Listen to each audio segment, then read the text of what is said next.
Kita sempat terhenti seperti jarum jam dinding yang tidak berfungsi. Ada mereka yang jatuh, ada mereka yang sakit, ada mereka yang kehilangan, ada mereka yang meninggalkan. Tidak satu, tidak dua. Mereka pergi bergerombol dalam gelombang bernama kematian. Pandemi akan pergi seperti kabut yang hilang sebelum fajar. Asal kalian tidak membawa ego, bergerombol di sana-sini, berhahaha mengabaikan yang diatur. Sungguh elok jika kalian peduli atas nama kemanusiaan. Pakai masker, harga mati. Gak pakai masker, bisa mati.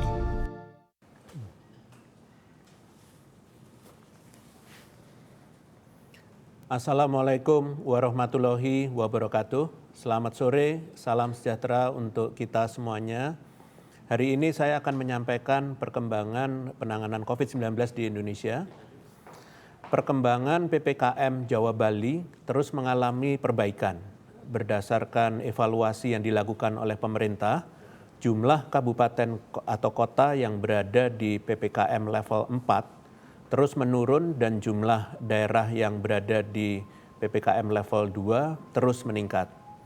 Begitu juga dengan angka kasus konfirmasi harian, angka kematian, dan BOR yang terus mengalami perbaikan. Namun demikian, pemerintah meminta kepada masyarakat agar tetap bijaksana dalam menyikapi perkembangan pandemi COVID-19 yang cukup positif ini. Penting untuk diingat, masih ada potensi kenaikan kasus apabila kita tidak bijaksana menyikapi masa-masa ini. Hendaknya kita selalu mengingat bahwa COVID-19 tidak akan hilang dalam waktu dekat, dan oleh karena itu kewaspadaan yang tinggi harus terus dijaga sehingga kita semua dapat terhindar dari COVID-19. Selanjutnya, evaluasi kebijakan PPKM di luar Jawa Bali dilakukan 2 minggu sekali, dan evaluasi kondisi per daerah dilakukan per minggu. Pemberlakuan PPKM di luar Jawa Bali juga akan fokus untuk mengakselerasi program vaksinasi yang diprioritaskan pada 5 kabupaten kota yang akan menyelenggarakan Pekan Olahraga Nasional atau PON dengan mengerahkan Dinas Kesehatan dan Polri. Pada hari ini, saya akan menyampaikan perkembangan COVID-19 di Indonesia. Seperti yang kita ketahui, kasus positif dan kasus aktif di Indonesia terus mengalami penurunan. Kabar baiknya, penurunan di minggu ini menandakan bahwa baik kasus positif maupun persentase kasus aktif nasional telah turun selama 7 minggu berturut-turut.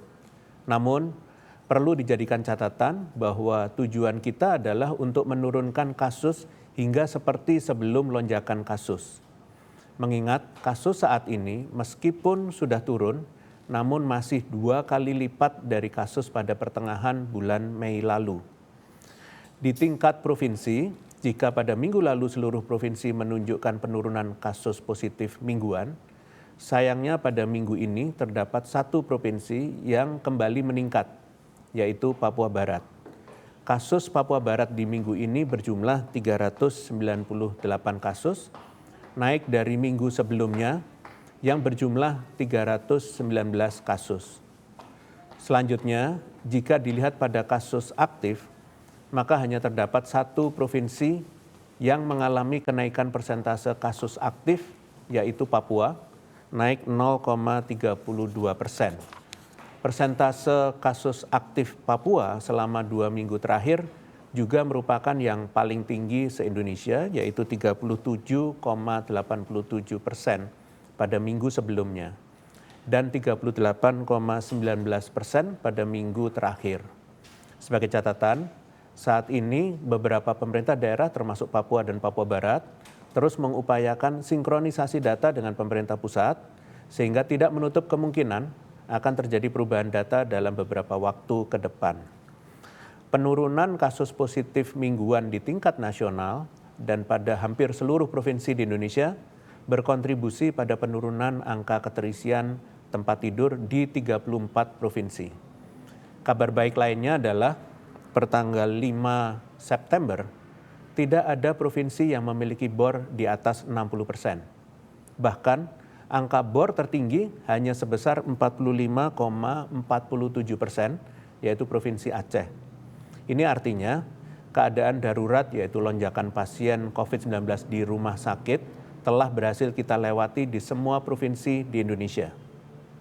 Selain itu, meskipun persen kasus kematian mingguan masih menunjukkan peningkatan, namun untuk pertama kalinya setelah lonjakan kasus pada bulan Juni lalu, selama 1 minggu kemarin, kasus kematian harian di Indonesia berada di bawah 1.000 kematian per hari.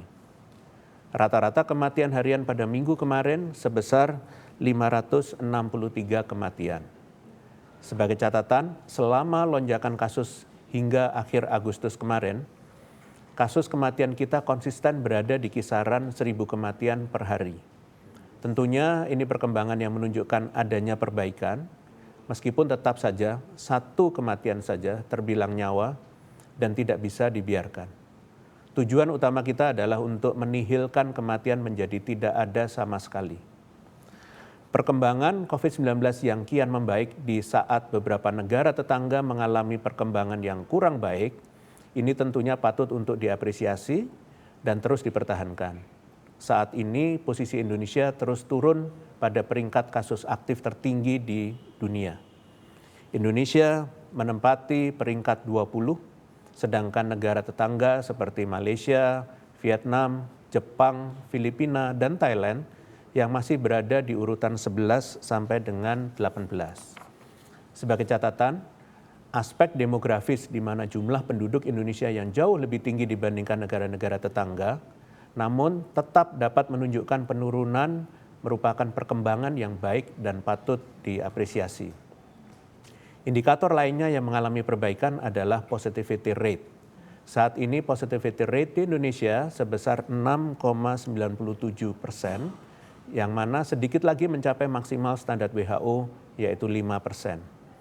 Jika dilihat pada tingkat provinsi, maka seluruh provinsi mengalami penurunan positivity rate selama 2 minggu berturut-turut, kecuali Sulawesi Barat yang sempat mengalami kenaikan.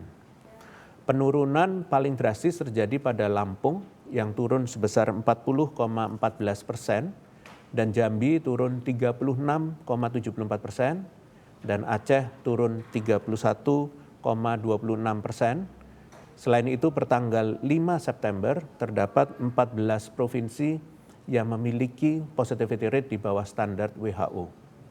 14 provinsi tersebut adalah Maluku, DKI Jakarta, Maluku Utara, Kepulauan Riau, Bengkulu, Banten, Sulawesi Tenggara, Sumatera Selatan, Papua, Jawa Timur, Papua Barat, Gorontalo, Jawa Barat, dan Nusa Tenggara Barat. Sebagai catatan, selama 3 minggu terakhir, jumlah orang yang diperiksa mingguan kita terus mengalami peningkatan dari 600.000 menjadi 800.000 orang per minggu. Adanya perbaikan kondisi COVID-19 di Indonesia ini tentunya patut kita syukuri, namun jangan sampai membuat kita lengah. Belajar dari pengalaman lonjakan kasus sebelumnya bahwa justru fase yang paling berat adalah fase ketika kasus mulai melandai. Fase ini paling berat karena disinilah seluruh lapisan pemerintah dan masyarakat diuji kedisiplinan dan ketahanannya untuk mempertahankan situasi yang telah melandai ini agar tidak kembali mengalami lonjakan kasus. Dengan telah dibukanya aktivitas sosial ekonomi secara bertahap dan perlahan kembali menuju kehidupan normal baru, maka sudah seharusnya kita jadikan momentum ini untuk bersama-sama refleksi bahwa tentu saja keadaan ini jauh lebih baik dibandingkan keadaan di mana kasus melonjak tinggi, rumah sakit penuh, serta kabar duka karena kematian akibat COVID dari sekitar kita. Renungan ini seharusnya lebih dari cukup untuk membuat kita tidak lengah dan terus disiplin protokol kesehatan, karena tentunya kita tidak mau kembali ke keadaan itu lagi. Ingat, cara termudah, termurah, dan satu-satunya yang paling efektif untuk segera mengakhiri pandemi ini adalah dengan disiplin protokol kesehatan secara kolektif. Tidak hanya individu saja, namun harus dilakukan oleh seluruh lapisan masyarakat. Selanjutnya, saya akan mencoba menjabarkan bagaimana sejauh ini respons pemerintah melakukan pengendalian COVID-19 sampai dengan saat ini. Pada prinsipnya, respon pemerintah dalam menangani pandemi COVID-19 dibagi menjadi 3 fase, yaitu fase merespons, memperbaiki, dan mempertahankan. Fase utama, yaitu respon, dilakukan melalui penanganan pada sektor esensial dan melakukan adaptasi secara cepat sehingga mitigasi dampak pandemi dapat dilakukan dengan baik. Langkah ini selanjutnya diikuti dengan upaya perbaikan yang fokus pada penanganan dan adaptasi yang cepat serta mengantisipasi lonjakan kasus untuk secara bertahap melakukan normalisasi terhadap kondisi nasional dari dampak pandemi. Terakhir, pemerintah bersama dengan seluruh elemen masyarakat berupaya keras untuk mempertahankan capaian positif dari penanganan pandemi dengan menerapkan protokol kesehatan secara ketat sehingga pemulihan sektor sosial ekonomi dapat berjalan dengan baik. Melalui 3 fase ini, maka pemerintah berupaya memperbaiki kondisi nasional menjadi lebih baik. Dengan demikian, pandemi COVID-19 menjadi lebih terkendali dan memungkinkan masyarakat untuk dapat produktif dan tetap terlindungi dari COVID-19. Kita bisa lihat bersama bahwa hampir 11 bulan pertama bahwa Indonesia melakukan pengendalian yang umumnya bersifat merespon. Hal ini digambarkan dengan penanganan umumnya diprioritaskan pada sektor-sektor esensial paling terdampak, layaknya sektor kesehatan dan ekonomi. Selain itu, dalam situasi merespon ini, baik pemerintah maupun masyarakat dituntut untuk bisa beradaptasi dengan sangat cepat, mengingat situasi yang amat dinamis saat itu melalui kebijakan berskala nasional dan dilaksanakan serempak. Beberapa kebijakan yang diambil saat itu ialah menjaring kasus untuk mencegah perluasan penularan untuk segera melandaikan kasus, meningkatkan kapasitas sistem kesehatan dengan fokus memenuhi kebutuhan kritis jangka pendek layaknya kebutuhan testing kit, tempat tidur maupun oksigen, serta komunikasi serta informasi kesehatan yang intensif demi meningkatkan kesadaran masyarakat terhadap kondisi kegentingan yang terjadi. Dari segi ekonomi, pemerintah mencoba memberikan bantuan sosial secara merata. Lalu saat kasus sudah melandai, maka respon pemerintah berubah menjadi memperbaiki. Saat ini dilakukan penyesuaian melalui kebijakan yang diterapkan secara bertahap per daerah. Upaya memperbaiki ini berisi penanganan dan adaptasi yang cepat terhadap dinamika kasus dan perlahan kembali normal. Penanganan ini, adaptasi tersebut diantaranya upaya antisipasi lonjakan kasus baru, intensifikasi vaksinasi, dan perawatan khususnya demi menekan angka kematian sebesar-besarnya dan meningkatkan angka kesembuhan setinggi-tingginya. Selain itu, dilakukan pula evaluasi kondisi sistem kesehatan yang sempat mengalami kolaps khususnya terkait aspek finansial fasilitas kesehatan dan psikis tenaga kesehatan. Selanjutnya, pemberian bantuan sosial mulai bertransisi diberikan kepada pihak prioritas atau yang paling terdampak. Idealnya, setelah melakukan upaya memperbaiki, suatu negara dapat langsung menjalankan upaya mempertahankan kondisi yang membaik tersebut. Namun, perlu diingat bahwa berbagai dinamika di lapangan maupun global seperti mobilitas yang tidak terkendali maupun perkembangan varian berkontribusi pada perlunya kita kembali melakukan tahap merespon saat puncak kasus kedua terjadi. Selanjutnya, dengan komitmen bersama yang saat itu menjalankan PPKM darurat, maka upaya memperbaiki dilakukan lagi sampai saat ini. Dengan modal perkembangan kasus yang semakin hari semakin baik, maka saat ini kita memiliki target besar bersama untuk selangkah lebih maju, mempertahankan kondisi kasus COVID-19 yang cukup terkendali, sehingga perlahan-lahan kita memasuki fase respon pemerintah untuk mempertahankan. Hal yang dapat dilakukan yaitu peningkatan kapasitas publik jangka panjang, termasuk pemberdayaan pemerintah daerah untuk mampu mengidentifikasi secara mandiri respon sesuai kondisi terkini di wilayahnya masing-masing. Kedua, menentukan dasar pembangunan jangka panjang termasuk peningkatan ketahanan kesehatan masyarakat. Ketiga, melakukan evaluasi kebijakan nasional dan sistem pengendalian yang lebih efisien secara berkala, misalnya pembaharuan poin pengetat longgaran dan digitalisasi screening kesehatan. Kemudian yang keempat, melanjutkan vaksinasi COVID-19 maupun vaksinasi penyakit esensial lainnya. Kelima, investasi jangka panjang untuk mengubah perilaku masyarakat menjadi lebih sehat secara berkelanjutan. Dan terakhir, pelaksanaan kegiatan ekonomi yang produktif namun tetap terkendali. Ingat bahwa untuk mengubah kondisi pandemi menjadi endemi membutuhkan waktu yang tidak sedikit. Namun bukan tidak mungkin jika Indonesia sebagai bangsa besar mampu mempertahankan kondisi yang cukup terkendali. Sampai saat ini saja, total kasus Indonesia berkontribusi sebesar 1,86% dari total kasus dunia. Sehingga jika mengalami penurunan, maka dampaknya juga akan cukup berdampak. Oleh karena itu, hal yang dapat kita maksimalkan ialah menjalankan kebijakan sebaik-baiknya dengan terlebih dahulu memahami betul isi kebijakan yang berlaku.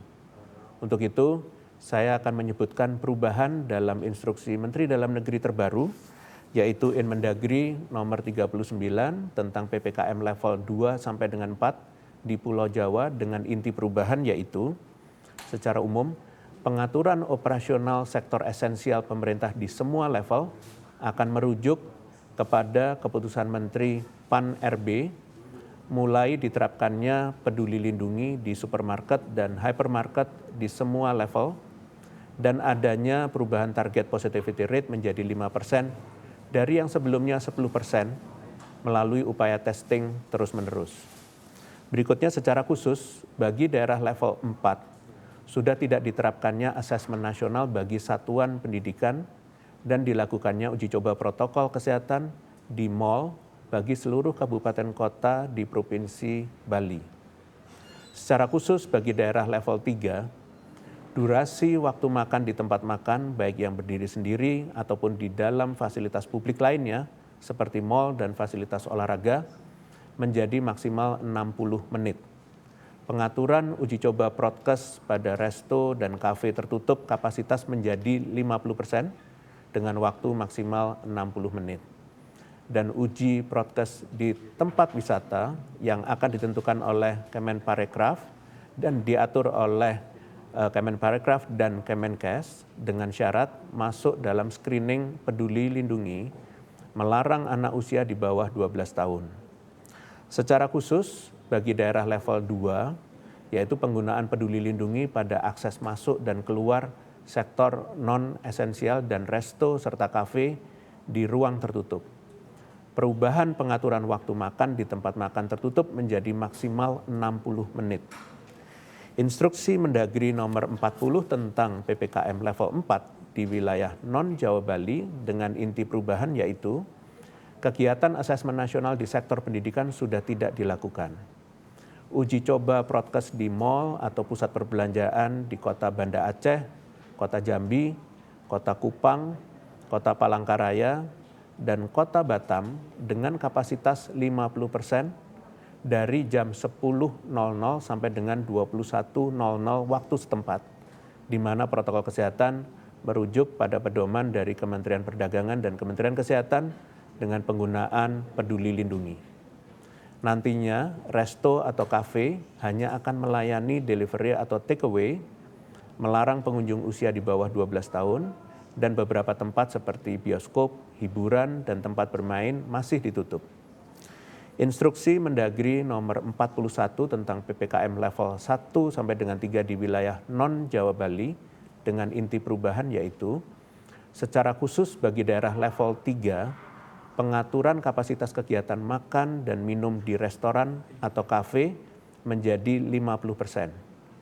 Secara khusus bagi daerah level 2 dan 1, kegiatan belajar mengajar di kabupaten kota berzona merah tidak lagi melaksanakan asesmen nasional.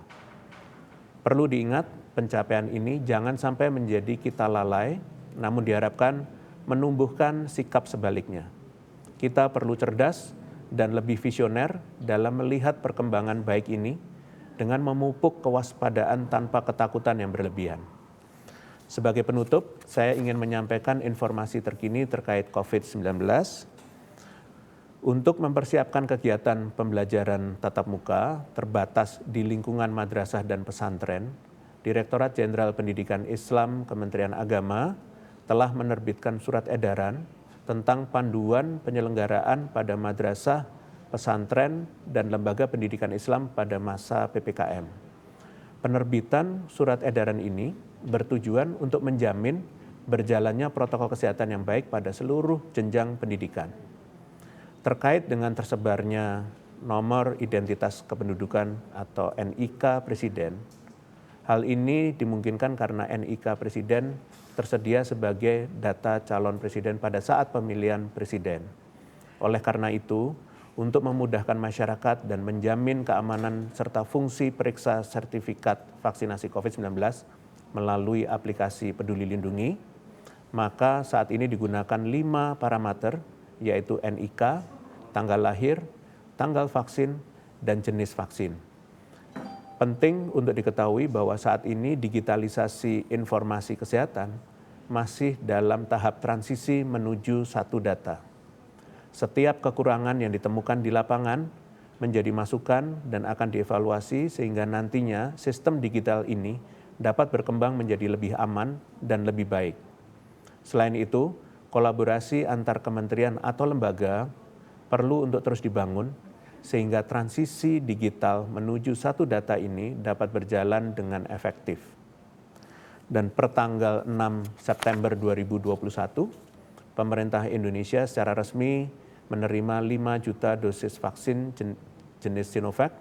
Kedatangan vaksin COVID-19 tahap ke-50 ini membuat Indonesia telah menerima total 33 juta dosis total vaksinasi jadi Sinovac. Ketersediaan vaksin menjadi kunci kecepatan vaksinasi yang akan selalu diupayakan pemerintah melalui berbagai skema. Demikian konferensi pers pada hari ini. Saya lanjutkan dengan sesi tanya jawab media. Terima kasih. Terima kasih, Prof. Pertanyaan pertama dari fatberita1.com. Secara nasional, berapa kabupaten atau kota yang masih berada pada level 4? Apa evaluasinya sejauh ini dan bagaimana strategi pemerintah untuk mendorong agar semua pihak, baik itu masyarakat dan pemerintah pusat maupun daerah, untuk tidak euforia dengan penurunan kasus COVID-19 saat ini? Terima kasih. Baik, terima kasih berita1.com. Sejauh ini daerah yang berada di level 4 berjumlah 34 kabupaten kota, 11 kabupaten kota di wilayah Jawa Bali, dan 23 kabupaten kota di wilayah non-Jawa Bali.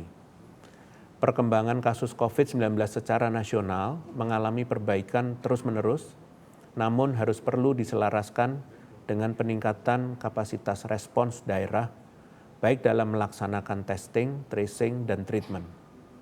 Selain itu, dalam operasionalisasi penerapan protokol kesehatan, pemerintah terus memperbaiki sistem yang ada, termasuk transisi digitalisasi menuju satu data kesehatan di Indonesia. Sebagaimana pesan Presiden bahwa virus COVID-19 senantiasa mengintai dan akan menyerang jika kita sedikit saja lengah. Oleh karena itu, walaupun aktivitas masyarakat berangsur-angsur mulai berjalan lagi, namun pengawasan dan pengendalian aktivitas terus dilakukan oleh sebuah sistem yang terdiri dari fasilitas publik, dan lain-lain, unsur pemerintah dan masyarakat yang saling bekerja sama. Terima kasih. Terima kasih, Prof. Pertanyaan kedua dari Gita VOA. WHO menyebut varian baru yang ditemukan di Kolombia, yakni varian Mu, kebal terhadap antibodi dari infeksi sebelumnya dan juga vaksinasi COVID-19. Bagaimana Satgas menanggapi hal tersebut?